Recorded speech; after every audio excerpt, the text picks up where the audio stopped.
Well, that actually segues nicely into the second question that someone submitted that they wanted me to ask you, which is, what would be your advice to someone starting an online business? So I think you spoke quite a lot about starting a business. I don't know if there's anything else that you'd like to add in terms of I always like to addressing. have something to add. Okay. You know that? Okay. I always tell this story. When I was at high school, I was put out of class a lot for talking. And of course, of course, being who I am, my desk was right at the front of the room. So you couldn't really escape being noticed when you were talking. To use a Trini term, I find that's very bold-faced. Well, it is. You like to talk, and you're going in front of the room to talk. You're not even going in the back Well, to the thing talk. about it is, you embrace opportunities. And it was To get in trouble. Not to get in trouble, but to get attention. Right. And I thought it was my way of also getting attention. But in the midst of all that, let me make a disclaimer. I always did my work. And I always made sure I put in my hours, and I did my studies so that my work was handed up on time, and I put in the effort. So it was my way of compensating but I was put out of the class a lot for talking. And so one of the things I say now, because now I talk for a living, one of the things I say to persons who have children, and if those children love to talk, don't shush them, don't shut them up. Find a structured program to put those children in so that they can understand how to channel how they speak into something that could result in something productive. So, for example, I was in the debating society at school. I was in the choir. I was everything. I was a total student. I did my schoolwork, but I was in sports. I was in the choir. I was in the debating society, etc. So I think it's important to be a student of life, which helps when you're starting a business. Because all of that, and it's only when you look back, you realize that's what was happening. You were building your brand. So when you start your business, if you start it online, your brand has to show up first. And your brand will always show up first. Whether you do something structural or you don't, the brand will always, always show up. And here's how the brand shows up.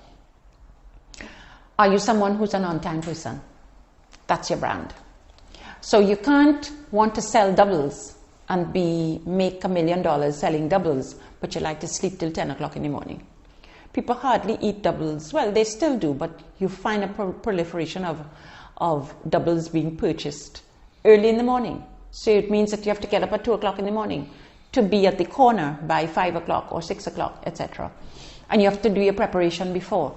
So your brand shows up. Are you a disciplined person? Discipline as in eating the frog first. And we talk about eating the frog first thing in the morning, as in doing all those things that you really don't feel like doing but need to be done. Get them out of the way. So discipline is important. How you react to failure. And Winston Churchill, who's not my favorite person actually, for all kinds of reasons, but from time to time he did drop some really great quotes. And one of the quotes is, you have to be able to fail over and over and over without losing enthusiasm. And when you're starting your business, whether it's online or not, you have to be able to fail over and over. Things will go sideways often. How do you bounce back? And how quickly do you bounce back? Or do you collapse under the weight of that disappointment?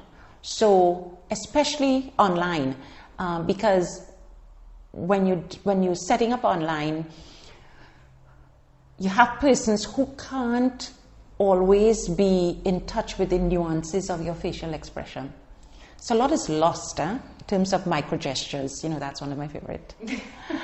Some of the micro-gestures and the impact of micro-gesturing is lost because you may send somebody a note, but they're not seeing you smiling when you send the response.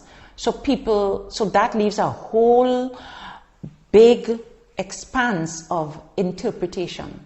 And that interpretation is based on the person's mood at the time and so on. So how they receive it may not necessarily be how you send it. So you have to kind of make an adjustment for that. And so one has to be even more careful about your writing style. And how is this going to land? Should I say it in this way? Should I say it in a different way? Speed of responding is important when you're doing online, because you know online is instant. People send a message and they expect that you at 2 o'clock in the morning, and they expect that you're up at 2 o'clock just waiting for their message, and so they expect you to respond immediately. And so people expect everything to be amplified when you're online, and of course we have to be super sensitive to that. When it's a face-to-face, you can see that I'm smiling when I say it's a pleasure to serve you. But if you're in a mood and I send back and you ask me a question and I answer, well, we can't do that immediately, but it was a pleasure serving you. But it's a pleasure to serve you. You may interpret that as you couldn't even deliver, but you're telling me it's a pleasure to serve. Whereas if it were face-to-face, you'd be able to see, you know, we're really sorry we're not able to, but it has been an absolute pleasure. So you won't see my hands doing this and me bending my head in with respect and so on. So a lot is lost, but in that vacuum. But we have to be able to know how to populate the vacuum. And the last question that was submitted, which actually, when I read the question, it made me chuckle to myself because I imagined how you would respond. So you're saying that you would have an idea of how I would respond to this question? Yes, but I'm not sure if you would think that it's suitable for this kind of setting. So I'm not sure if you actually would say that answer or keep it inside. Okay, let's test and it. give it, and you'd give a more polished answer. But the question was, how do you push yourself to overcome inertia personally and professionally? Wake up every morning. Every single morning, when you get up, you realize that the first thing is blink. When you blink, you realize your eyes work. The second thing is look around. What are you seeing when you look around? Are you seeing opportunities to be grateful? Are your parents alive? Do you have friends? Are your limbs working? Look around. There's an abundance of things to be for which we can be grateful. The other thing is, and it's a big thing in our culture, the culture does not support heavy discipline. I think we don't have a culture in TNT that supports excellence. So inertia is very much connected to your own sense of excellence. Inertia is also connected to how passionate, and not passionate, but how connected you are to wanting your business to succeed. Inertia is connected to the attitude that you bring to anything that you're doing. What is the attitude you bring? Do you bring an attitude that says, this has to be done really, really well because I'm putting my stamp on it? So inertia is telling you more about you and habits than anything else. So it could be discipline. It could very well be that maybe you're not accustomed to getting up at a particular time at which you're supposed to get up now that you have your own business. It could be that you haven't done enough research on the kind of investment that's going to be required. Maybe you're transitioning from where you used to be to where you are now in the business at a startup stage. I'm assuming that this business is not, that this is a startup stage. Because the thing is, you should not be in a mature business and still in a state of inertia, or your business should not have been running for at least 2 years and you're still struggling with inertia. Well, when I read the question, I thought to myself, in terms of how you would respond, I thought to myself, you asking yourself, does this person have children? Inertia? Do they have mouths to feed? Exactly. That's what I thought when which I didn't. No. Well, that went through my mind, but that is. That's what I said. I wasn't sure if you would actually say that in this forum. No, but it boils down to. But the other But thing it boils is down to responsibility. But I think this person is coming from a context of working somewhere. So I don't think this is a startup yet. Well, I don't know if this person even has that in mind. I think this person would be coming from the context of they work somewhere. Oh, well then... Somewhere, and then, I don't know, when they say personally, I'm not sure. So it was a kind of broad question, but I still decided to bring it forward. But there's another angle to it, of course, now that you mention it, and it is delay, and it is procrastination. So I don't know if the word inertia is a big word that the person was using when big as in not totally common. But there's also there's also the issue of procrastination, where I'm working at this great idea buzzing around in my head, but I just can't seem to get the will or the energy or the ability to make the first step. You always know when you're ready, because you start getting excited about doing it. 1.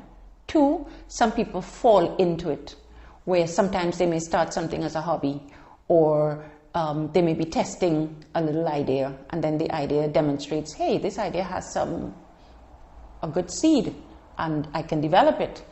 So the other thing is, you may have a great idea, but you lack discipline, and you really prefer to sit around and wish about it. That's a good thing to not start at that point, because unless you go into business having a real sense of, I want to give this a good shot, it means you're traveling that inertia, that procrastinating style, that lack of discipline, and you're going to crash your own business. You're going to crash it. And so if it's a problem with procrastination, then it means we need to start building up our own talent for being an on-time person. And how do we do that? Get up every morning at the same time. If you're accustomed to getting up at 6 o'clock and you get to work at 10 after 8 when you're supposed to be at work for 8, get up at 5.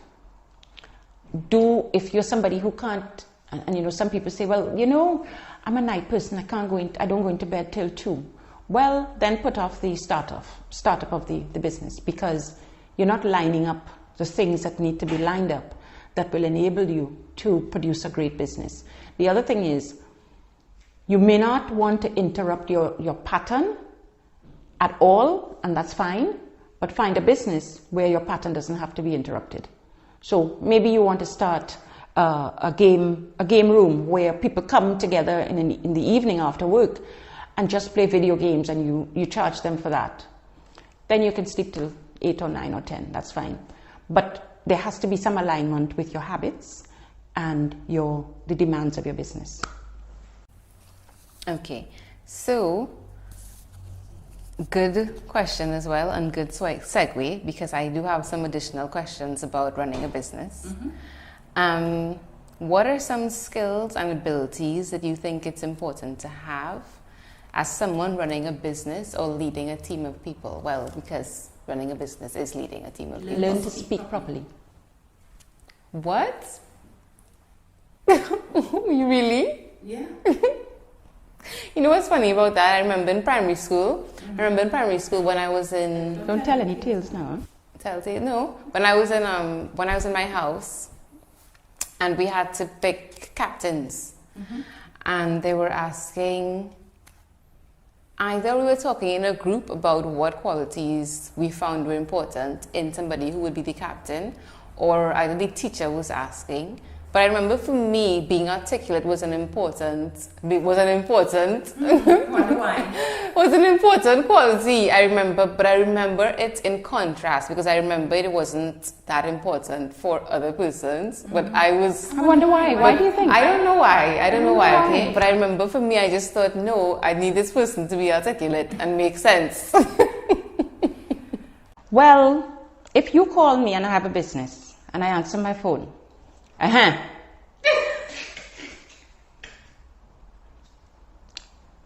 You're going to look at your phone, and then you're going to make some kind of decision about my business. What do you think are some questions people should ask themselves before they start a business? How important is this to me? Why do I want to start it? Here is where I will say, look around, do you have mouths to feed?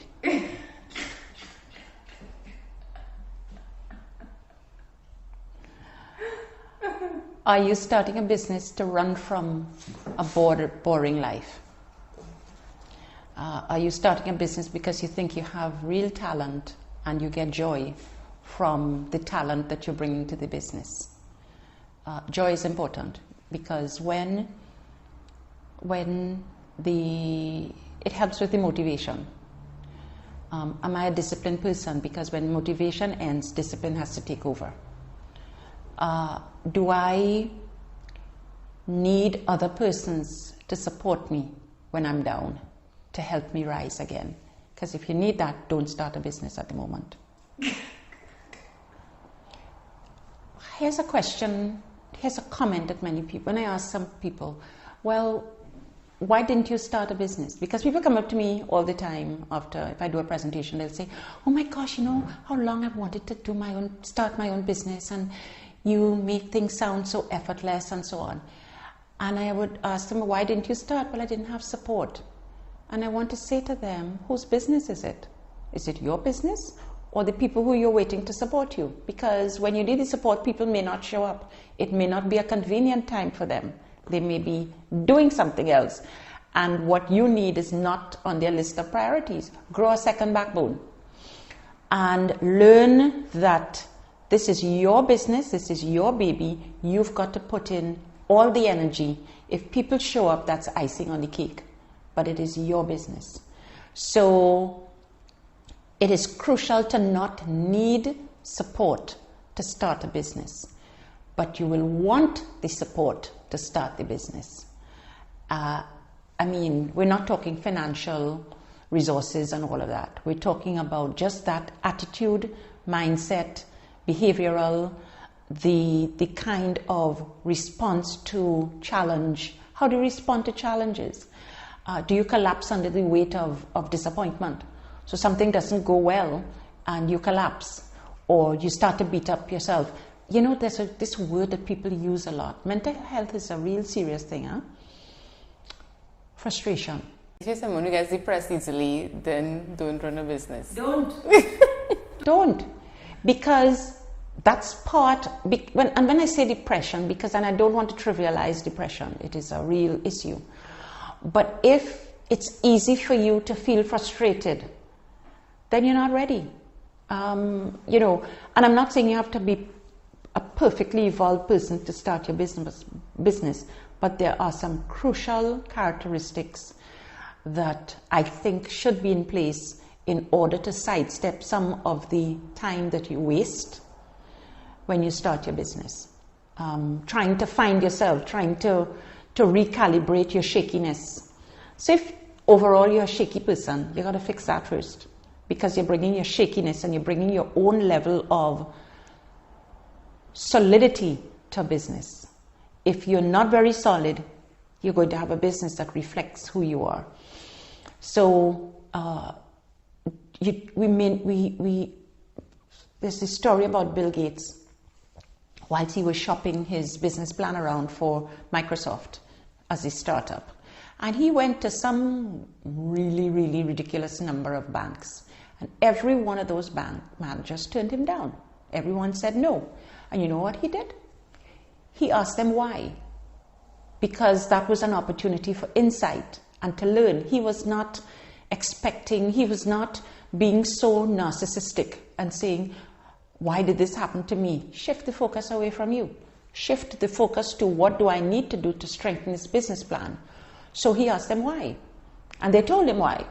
And you know what he would do at night? Homework. He would go home and polish the plan. So it was only a matter of time before he got to a bank manager that said, this is a business plan, I'm going to take a chance on it. Why? Because he submitted a perfect plan. So after the first 2 or 3 no's, you can go home and start to lick your wounds and say, you know, this life, and life hard, and the world is against me, and maybe it's because of the color of my skin, Maybe it's because I was born into a family where across the generations, nothing good happens. Yeah, could be all those things. But what are you going to do about that? Because that's the past. What are you going to do about your future? And what are you going to take from the past and the present to strengthen the future going forward?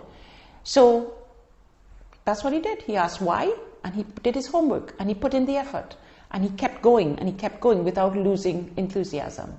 And I think that is absolutely one of the most critical things when you're starting a business, because your mental attitude going into that business is what is going to carry you through some of those initial humps. And you may end up with a lot of rejection, but what are some of the things that you need to do in order to push past it? And earlier we were talking about force field analysis, and that's a big thing. And it's really a label to sitting down and thinking, what are some of the possible barriers that I'm going to be up against as I start this business? And how do I prepare myself? Luck favors the prepared. Opportunity favors the prepared. And the landing doesn't have to be as heavy and as challenging and as difficult if we work on the preparation, you know. It's a good answer. Thank you. Just speaking to you specifically now, what skills do you think running a business have honed in you? Patience. Running a business has honed in you. Has honed my level of patience. And let me explain what I mean by that. I'm someone who likes things done very quickly.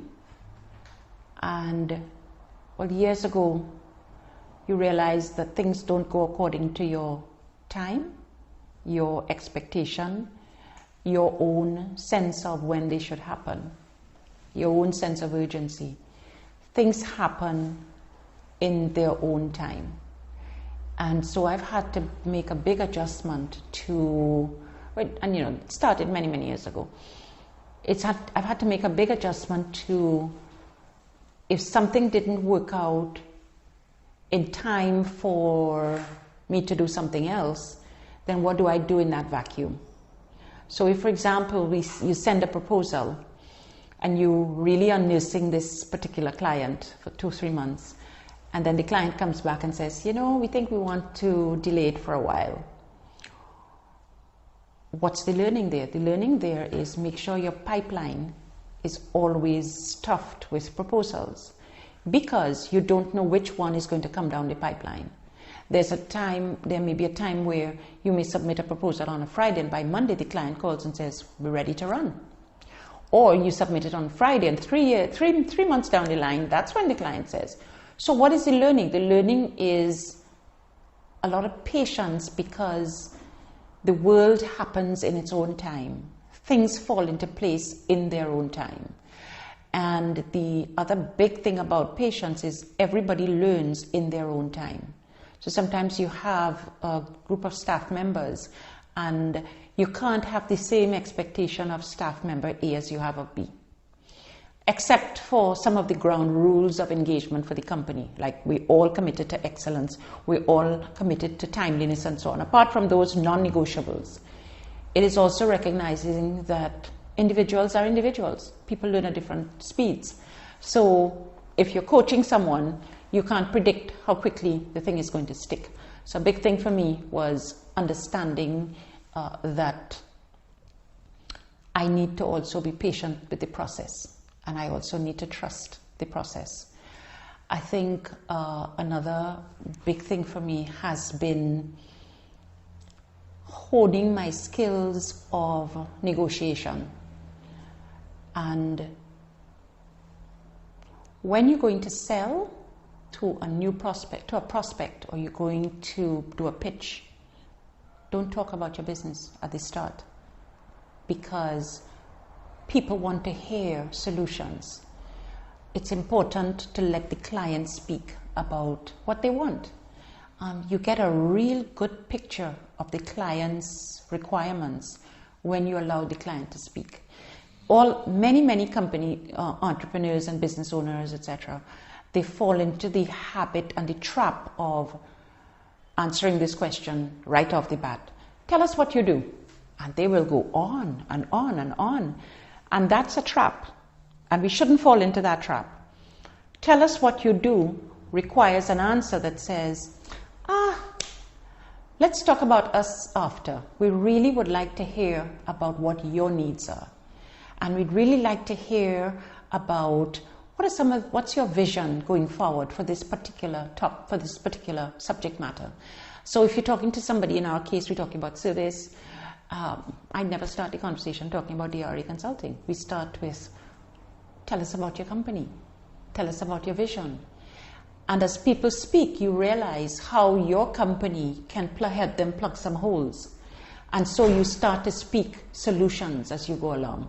So by the time you get to the point of tell us about your business, at the tail end, before you wrap up, they would have been sold on all the solutions that you already put on the table. So that's 90% of the selling done.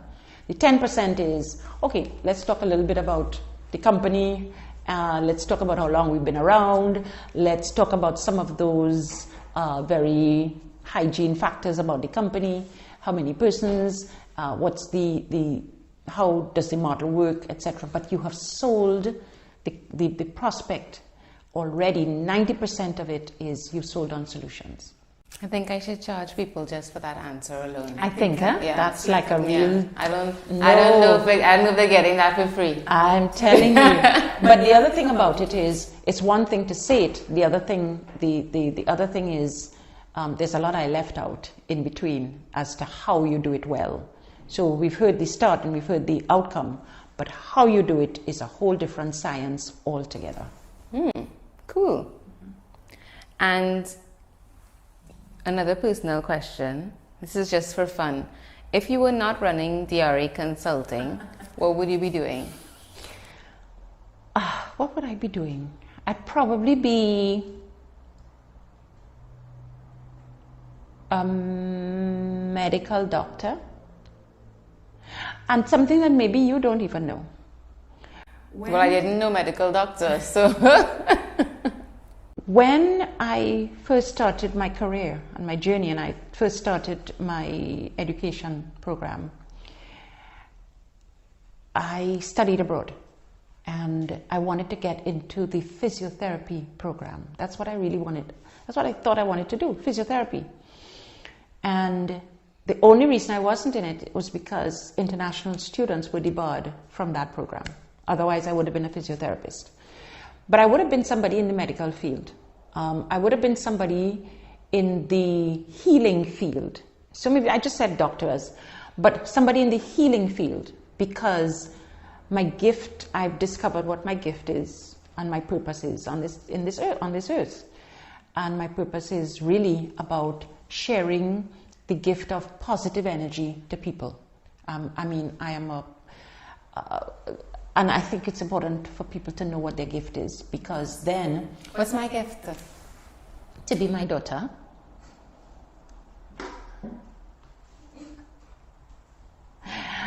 Second gift would be your ability to respond to humanity. I think you respond very well to humanity. On two ends. On the first end, you can be very empathetic, and on the other end, you can be very, okay, enough of the self-pity and so on, let's get to work and what's the plan. So again, a lot of it has to do with when you were born, and your sign, and your Virgo. And the thing about Virgos is that you use both sides of your brain. You are creative, and you're also very realistic.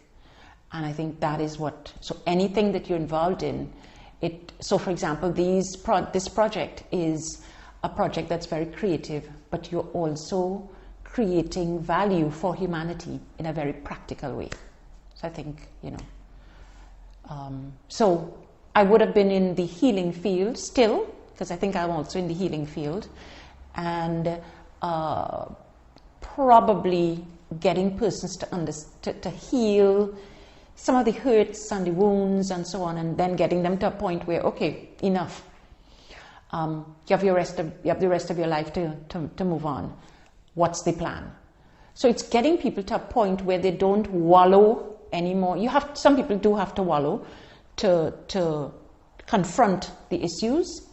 So psychiatry might have been something else, or psychology, but it would have had to do with people being healed and people being transformed. What's the point of healing if you don't go on to do things better? So it has to have that practical purpose to it. So that's what I would have been doing. Cool. Oh, one more thing. I may have been in the fashion business as well. Yeah. Fashion business, because I don't know if people know, but I once operated a boutique. I was once a fashion designer, and the name of the company was Amelia's Fashion Designs, which Amelia is my middle name. So that's fun. Yeah, it was. Yeah. It was. I feel like you should design something again. Like I feel we should collab on something. Sure. Sure. We could keep it on the table. Keep it on the table. Okay, the last question is, what services does DRA Consulting offer, and how do persons get in touch with the company? Okay, well, what you want people to remember most is what you say last, so I'll talk about contact after. But at the moment, our core business and our core focus is service transformation. So every organization in this country needs to focus on service upliftment and improving their service delivery. Every organization in the country. It is important to come to an organization that knows what it's doing. It's important to come to an organization that also has a strong foundation in human resources, because you can't fix service if you don't fix people, or if you don't fix your systems, or you don't fix your processes, because great service and great customer experience, it goes beyond the counter. It goes beyond people standing at the counter and smiling nicely with people and then messing up your order. So it is go to an organization that knows what it's doing. Service is not just about being greeted at the counter. Service is about the back-end people doing what they're supposed to do and having the same sense of urgency as the front-end people.